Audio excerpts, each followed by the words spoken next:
வணக்கம். திருச்செங்கோடு சைட்லேருந்து civil engineer Arunkumar பேசிகிட்டு இருக்கேன். ஸோ நம்மளோட ஃபாலோவர் வந்து இந்த ஃபைபர் மெஷ் அடிக்கும் போது நம்ம எதை யூஸ் பண்ணி அடிக்கணும் அப்படிங்கிற மாதிரி கேட்டிருந்தாங்க. அதாவது ஆணியா இல்லை பூசணுமா அப்படிங்கிற மாதிரி கேட்டிருந்தாங்க. ஸோ நம்ம எப்படி பண்ணுறோம் அப்படின்னா, நம்ம நார்மல் வந்து பூச்சிவேலை யூஸ் பண்ணுறோம் இல்லையா, சிமெண்ட்டு, அதாவது பிபிசி சிமெண்ட்டு. ஸோ அதை வந்து பேஸ்ட் மாதிரி நல்லா குழச்சிட்டு, ஸோ நமக்கு எங்கே ஃபைபர் மெஷ் அடிக்கணுமோ ஸோ அந்த இடத்துல வந்து ஃபஸ்ட்டு மெஷர்மெண்ட் வச்சு அந்த ஃபைபர் மெஷ் வந்து ஃபஸ்ட்டு கட் பண்ணிக்கணும் இனிஷியலாக. ஸோ வந்து கட் பண்ண பிறகு ஸோ அந்த இடத்துல பிடிக்க வச்சுட்டு, ஸோ நம்ம வந்து சிமெண்ட் பேஸ்ட் இருக்குது பாருங்கள், ஸோ அதை வந்து நான் கிராஜுவலாக வந்து அப்ளை பண்ணோம்.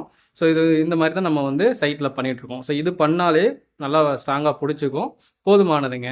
ஸோ ஃபைனலாக இந்த சிமெண்ட் பேஸ்ட் இருக்குது பாருங்கள், இதெல்லாம் வச்ச பிறகு தொடப்பத்தை வச்சு நல்லா பெருக்கி விடணும். ஏன் தொடப்பத்தை வச்சு பெருக்கி விடணும் அப்படின்னு கேட்டிங்கன்னா, அது வந்து நமக்கு ரஃப்பாக இருக்கணும். ஏன்னா பூசும்போது அந்த இடத்துல இறங்குறதுக்கு வாய்ப்பு இருக்குது, கிராக் வர்றதுக்கு வாய்ப்பு இருக்குது. ஸோ அதை நல்லா பற்றி பிடிக்கணும் அப்படிங்கிறதுக்காக கூட்டி விட்ருவாங்க, அவ்வளோதான்.